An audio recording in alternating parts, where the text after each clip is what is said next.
What's up, guys? Cole Townsend here, and in today's video, we're finally doing it. We're putting a turbo kit on the E36 M3. I'm so stoked for this. It's gonna be a long project. I have 5 days to get this done, so I'm not sure it's gonna come out to you guys all in the span of 5 days, but I have 5 days to finish this project before I start my summer quarter for school. So it's a lot.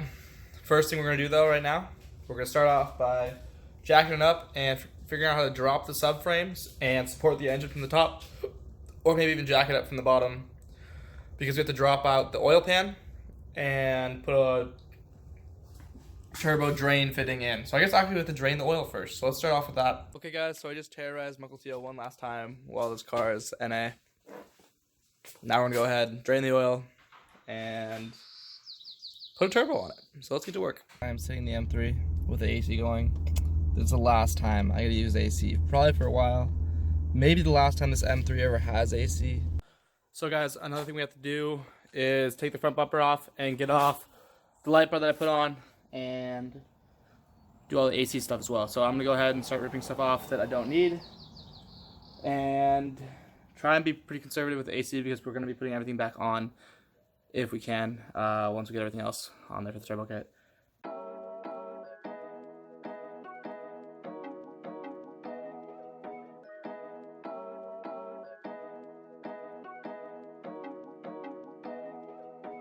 Okay guys, so we just got the front bumper off. Now I'm gonna go ahead and take off drain all the oil out and then take the oil pan off. So let's get to it.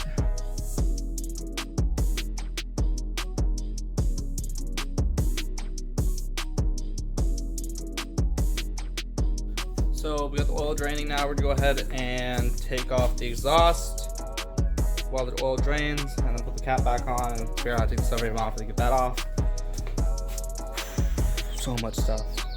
It's a little overwhelming because I have no idea what to do because there's no instructions, but I guess it's just have to figure it out and just keep on figuring it out. Let's do it, I guess. So many things, I don't know. It's really hard. There's just no instructions. I'm so used to having instructions, so we'll send, right? So many things that I know I need to do, so let's do those things first. And I guess we'll just figure out as we go on what we need to take off to get the turbo kit to fit in there. So guys, the exhaust is out of the car. If anyone wants this E36 exhaust, I might still have it when you're watching this video. I'll sell it really cheap, probably like, I don't know, 50 bucks. You guys have heard my car. It sounds pretty good, I think. I really like it because it's not too loud and it's not too quiet and it does pop still. I don't know if I'm gonna leave the O2 sensors in there, which is like, that's a pretty good deal because they both work. So I'm not sure I'm gonna leave them in there, but 50 bucks for this. If I still have it, hit me up if you want it. If you have an E36, if it's sedans, coupes, convertibles, any E36 except a TI, I'm pretty sure. So yeah, let's go ahead.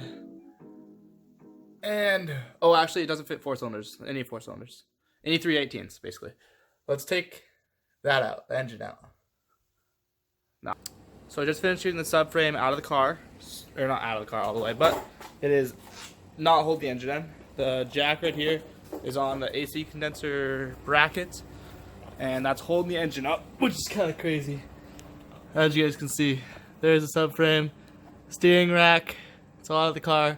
I'm actually going to take the subframe all the way off because it's really freaking dirty, clean it, and we're going to fix this power steering leak, replace every single line. It is never leaking again. Okay, I'm not going to say that. It's not going to leak right now. So we're going to go ahead and replace all those lines because I want to make sure everything in here is leak-free and keep the bottom of this car clean. Because I hate having to have a drip pan under my car. It's just annoying. And then hopefully this will fix the oil leak that we have. It's very slight. It may be like a drip per week, but the bottom of the engine's coated. I mean, the engine's been in here for over a year now, though. So, but we're going to go ahead and finish getting the subframe out right now. And then we'll take the oil pan out. I'm not sure we're going to do the oil pan tonight.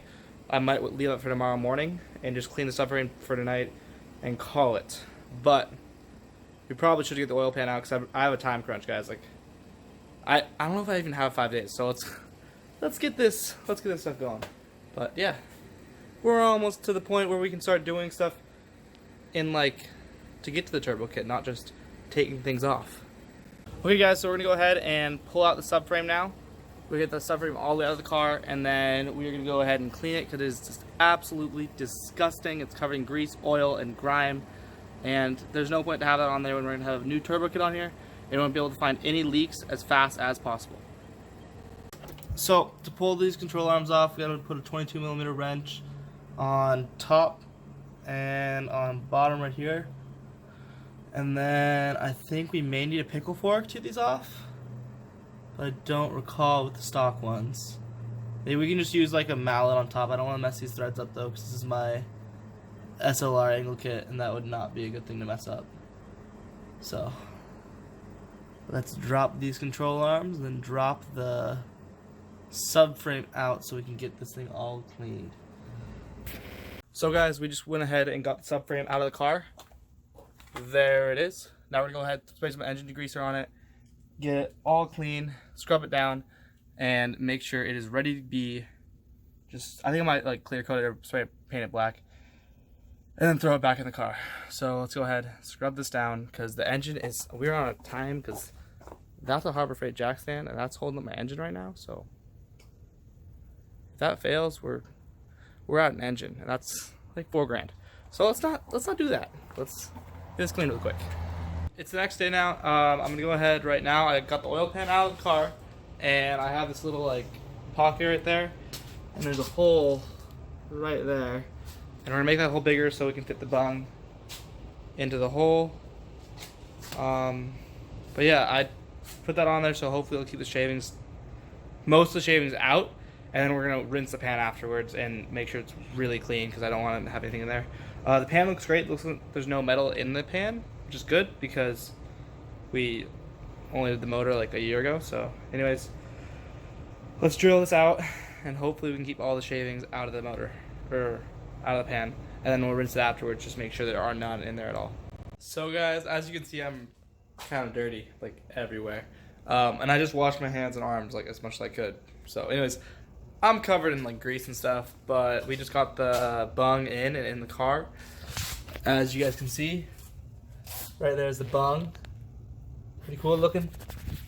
I think I put it high enough. That's where Pawning, I think is his name. He's an E36 guy that did a turbo, and he put his there. So I don't want to really route it to the other side. I think it's high enough right there. As high as I can get it. The pan's all bolted up right now with RTV. It's oil safe. It's actually made for oil pans, so hopefully this time it won't leak, because the gasket, the OEM gasket, leaked. So hopefully this won't leak. I almost just loosened the engine stand. I literally was just like, just drop my engine. That would have been bad. Anyways, once this is another half an hour, we're gonna go ahead and bolt all those down torque spec, and then go ahead and move on to putting everything we took apart back together. Even though we may have to take it apart again, I'd rather have everything back together right now, because I don't know if I'm gonna get everything done this weekend. But we gotta put the subframe back in the car. We gotta put the control arms back on. We gotta put the power steering pump back on. We gotta put the belt back on. I'm gonna go ahead and leave the air intake off over here, and the intake for the alternator, because I don't need those on right now. And then I think we're gonna go ahead and take off the secondary air pump back there.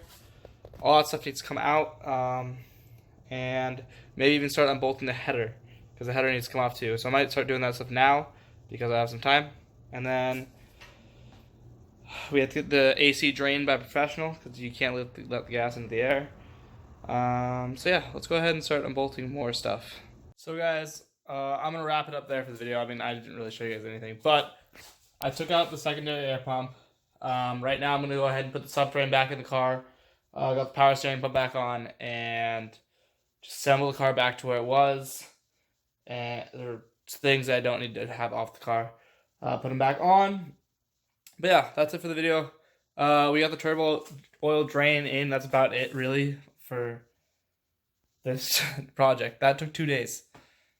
But I mean, it probably wouldn't have taken that long, but I had a lot of work to do, and yeah. Anyways, I didn't know what I was doing. Peace out, guys. Thanks for watching. Please remember to like, comment, subscribe. Watch tomorrow's video. We're going to install the header, or the collector. and the turbo, and the intercooler, and yeah. So, peace.